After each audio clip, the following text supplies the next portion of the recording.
చేయాలో తెలియకున్నా వైద్యం చేస్తారో అర్థం కావట్లేదు నాకు. ఇక్కడ గమనించండి, చాలా మట్టుకు చాలా విషయాల్లో మరి విషయం తెలియకున్నా మనం వైద్యాన్ని అందించకూడదు. ఆఖరికి ఆ అమ్మాయి ఎలా చనిపోయిందంటే లోనున్న నరాలు కూడా చిట్లిపోయి, ఆ చిట్లిపోయినటువంటి ఆ నరాల్లో ఉన్న రక్తము మాంసంలో కలిసిపోయింది. అంత భయంకరమైనటువంటి మరణం ఆమె పొందుకుంది. ఆఖరికి తెలుసుకున్నది ఏంటంటే ఆ అమ్మాయికి చిల్లంగి పెట్టడం వల్ల చనిపోయింది. చిల్లంగి అనేది ఒక దురాత్మ శక్తి ప్రభావం. అనేక దురాత్మ శక్తుల యొక్క ప్రభావాలు ఉండవచ్చు. ఒక్క ప్రాణం మీదే, ఒక్క శరీరం మీదే అనేక వందల దెయ్యాలు, వేల దెయ్యాలు పనిచేసేటటువంటి అవకాశం ఈ భూలోకంలో ఉంది. కాబట్టి మనం చాలా జాగ్రత్తగా గమనించాలి.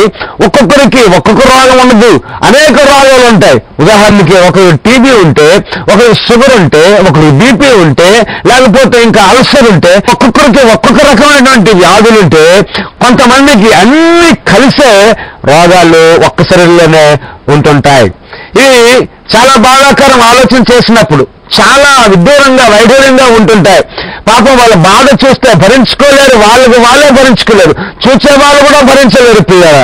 కాబట్టి చాలా మంది అంటారు, మాలాంటి కష్టాలు ఎవరికి రాకూడదండి అంటారు. అలాగే మాకున్న ఆస్తి ఇంకో రాకూడదని కూడా చాలా మంది కోరుకునే వాళ్ళు ఉన్నారు. మనం గమనించవలసిన విషయం ఏంటంటే ఈ వ్యక్తికి అనేక దురాత్మల యొక్క ప్రభావాలు లోనున్నాయి. కానీ ఆయన్ని ఎవరూ సాగు చేయలేకపోయారంట.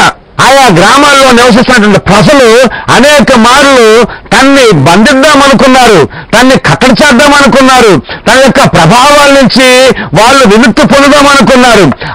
తద్వారా వాళ్ళకి శాంతి సమాధానం పొందుకుందాం అనుకున్నారు. కానీ ఏమంటే ఒకరికి దెయ్యం పెడితే ఊరోళ్ళకి శాంతి సమాధానం లేవంట. ఇదేం బాధండి? ఆ వ్యక్తికి శాంతి సమాధానం ఉండాలా, లేకపోతే గ్రామస్తులకు ఉండాలా?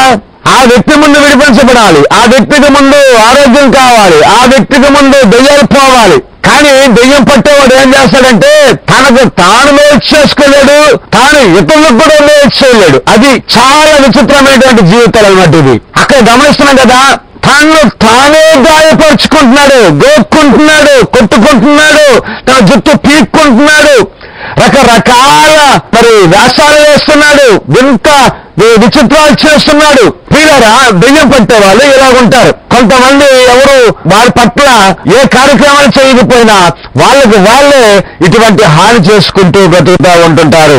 కాబట్టి పిల్లరా ఈ యొక్క దెయ్యాలు పట్టే ఈ వ్యక్తికి చాలా మంది బాగు చేద్దాం అనుకున్నారు, లేక వాడి బారి నుంచి తప్పించుకుందాం అనుకున్నారు. ఇక్కడ చూడండి, వాడు సమాధుల్లో వాసం చేసాడు. వాడు సంఖ్యలతో ఎవరైనా సరే వాడిని బంధిస్తే ఆ సంఖ్యలను తెంపేసేవాడంట. చాలా సార్లు బంధించారంట.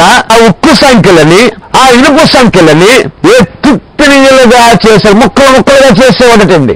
అంటే దెయ్యం పట్టేవాడిలో ఎంత శక్తి ఉంటుందో మనం గమనించగలం. ఆ దెయ్యపు శక్తి ముందు ఏ ప్రజలు కూడా నిలబడలేకపోయారు. గ్రామానికి గ్రామం నిలబడలేకపోయింది, ఒక ప్రాంతానికి ప్రాంతం నిలబడలేకపోయింది. వాడు సమాజంలో కాకలు వేస్తుంటే వాళ్ళకి నిద్ర పట్టలేకపోయింది. వాళ్ళ జీవితం ఒక రకంగా చాలా